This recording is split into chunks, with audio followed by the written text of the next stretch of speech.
Hi, I'm Professor Green again, and this is chapter number 1 of organizational behavior, part 2.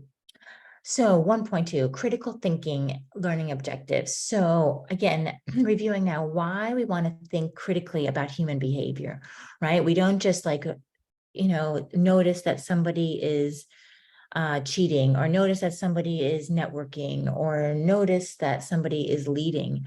We can analyze and think critically about their behavior. So we describe organizational behavior as a science, right? It's a social science, but it's still a science. We're going to define the fundamentals of critical thinking. So again, review kind of what critical thinking is and how we analyze topics. And then we're going to identify a systematic critical approach to understanding organizational behavior in organizations.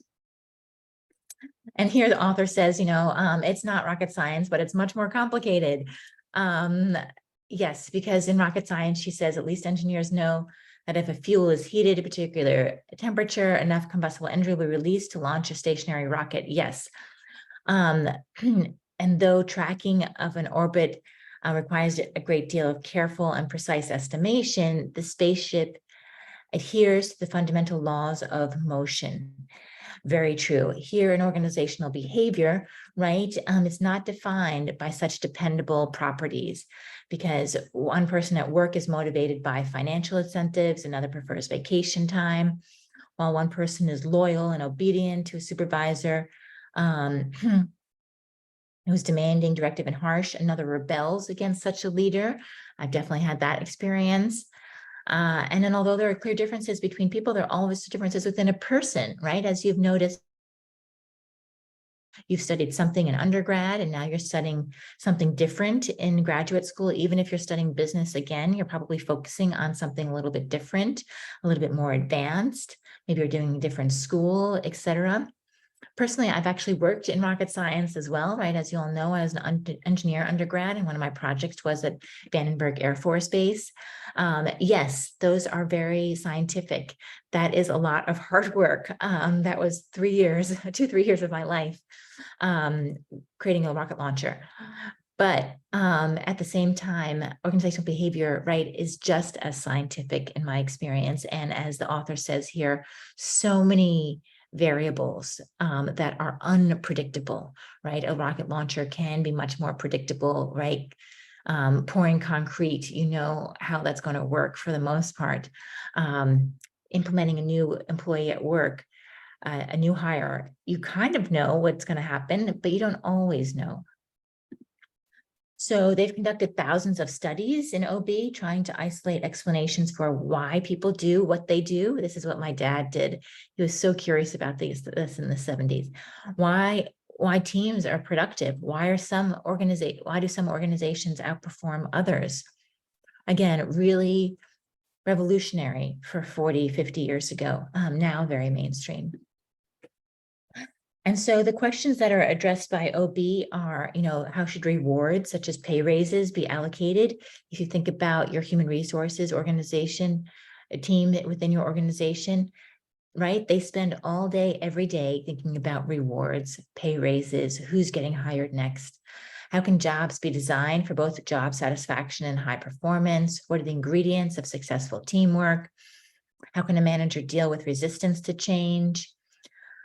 What are the characteristics of effective leaders? How can win-win outcomes be achieved in negotiations? And what causes unethical and socially responsible behavior by people in organizations? Again, which we talk about a lot here at LMU. One of the projects that I worked on during business school was a project for General Electric. And at the time, 20 years ago, GE was really known for an amazing research department and a place of innovation.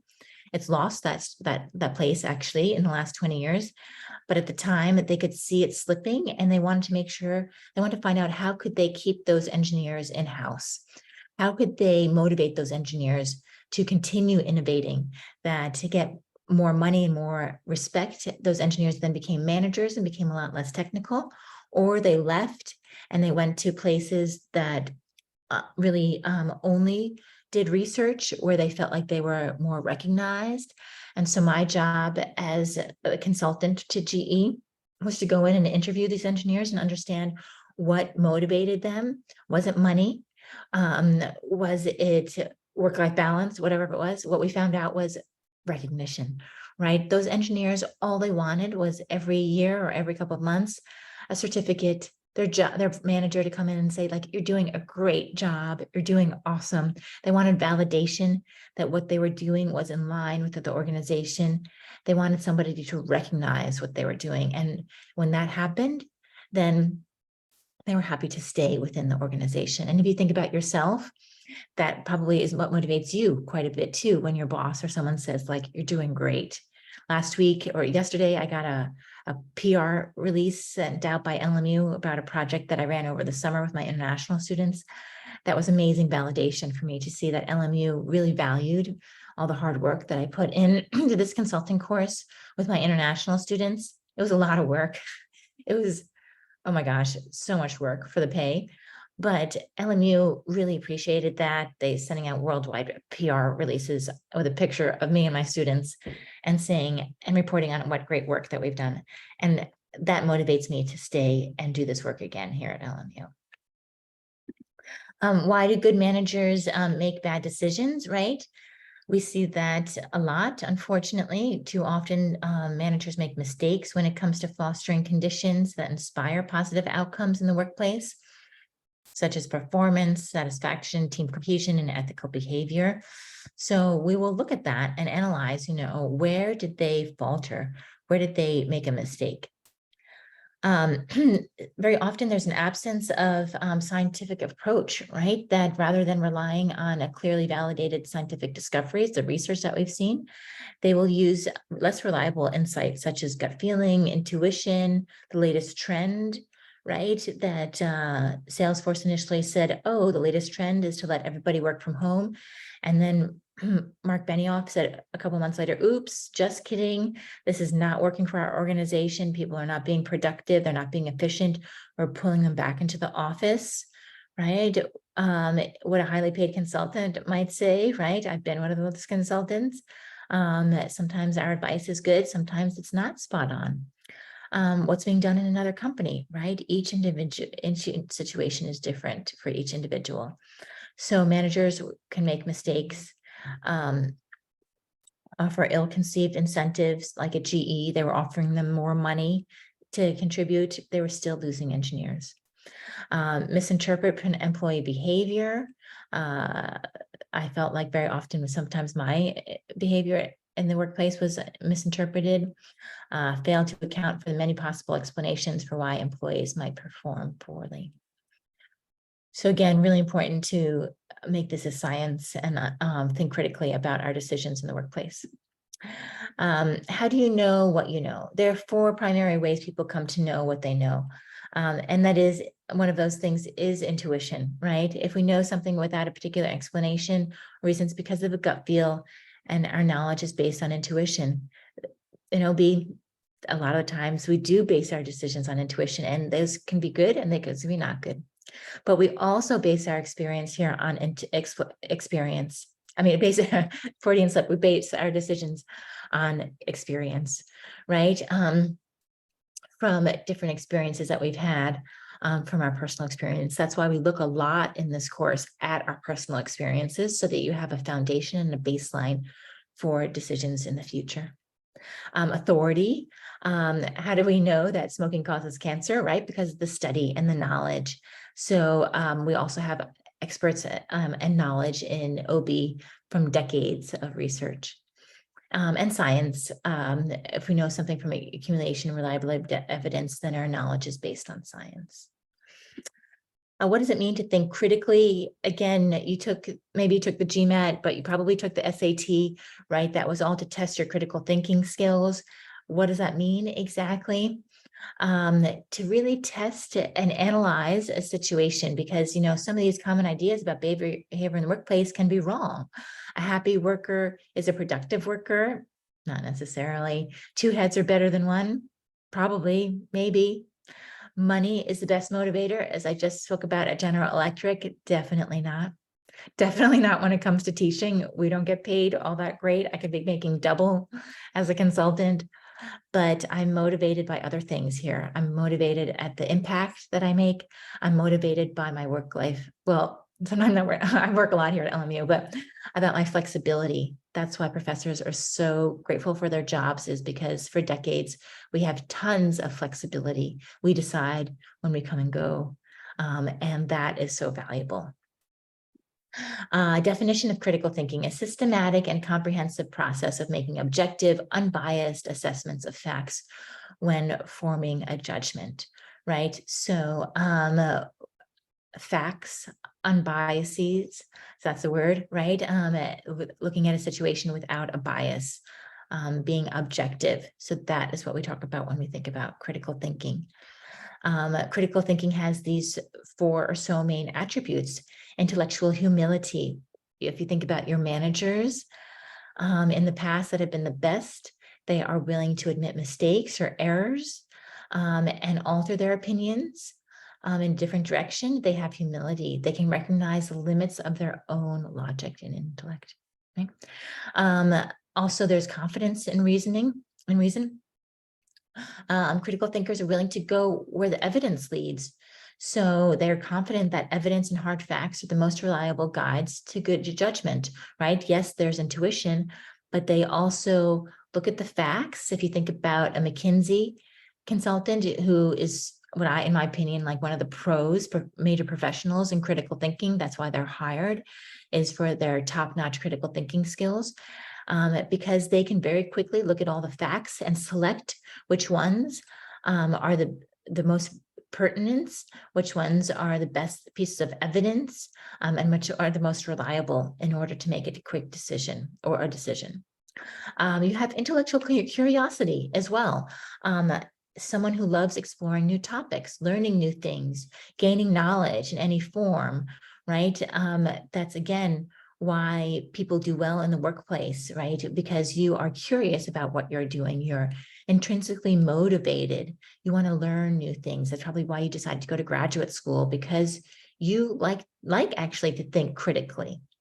And intellectual independence. They have a willingness to question authority as well. I always welcome questioning professors, right? One of the things that I want my students to get out of these courses is, what questions do you have for me about the course material? What questions do you have for me about my life experiences? Questions do you have about applying your MBA in life after graduation? You challenge conventional wisdom, right? Are 2 heads really better than one? Not always, right? And honestly examine opinions with which they disagree. Again, really important. If you watch CNN, also watch Fox, right? If you read the New York Times, also look at things that are, what is it, Patriot or something like this, right? Rumble. Look at those sources to understand both sides of the story. But why is it hard to think critically? Because as you notice, as you go around the world, right, the person you hire as your babysitter, the person who works at the pizza store, their job descriptions do not necessarily always involve a lot of critical thinking, right? That's why we go to undergraduate work, we go to graduate school. Some of the most common flaws in the way that people think is because there's confirmation bias. We search and interpret information that confirms our own opinions and preconceptions. There are dichotomies, a tendency to see problems and solutions in simplistic terms rather than the nuance and the most complex issues. Again, McKinsey consultants, excellent at this, really looking into the details and understanding the nuances in the situation. That's why they're paid the big bucks, right? That's why they're billing $300, $400 an hour, because they are professionals at looking at problems that are very, very complex.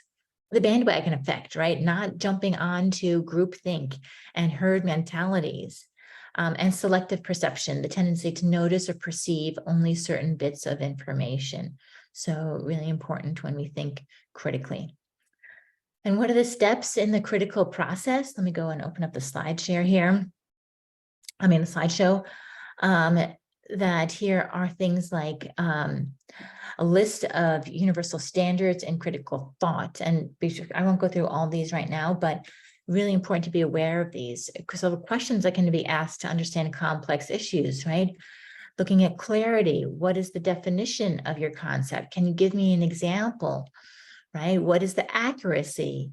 What is the relevancy, right? How does that relate to the problem? Is that really important? What is the completeness? Can we look at this from a different perspective? Is there another point of view?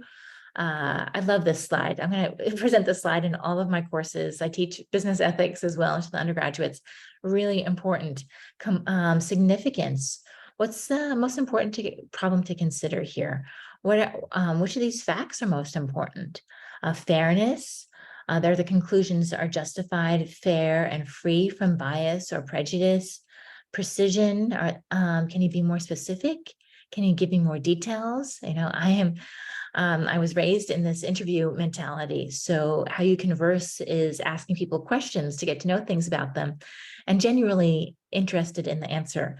If you ever talk to me one-on-one, you'll notice that I ask a lot of questions.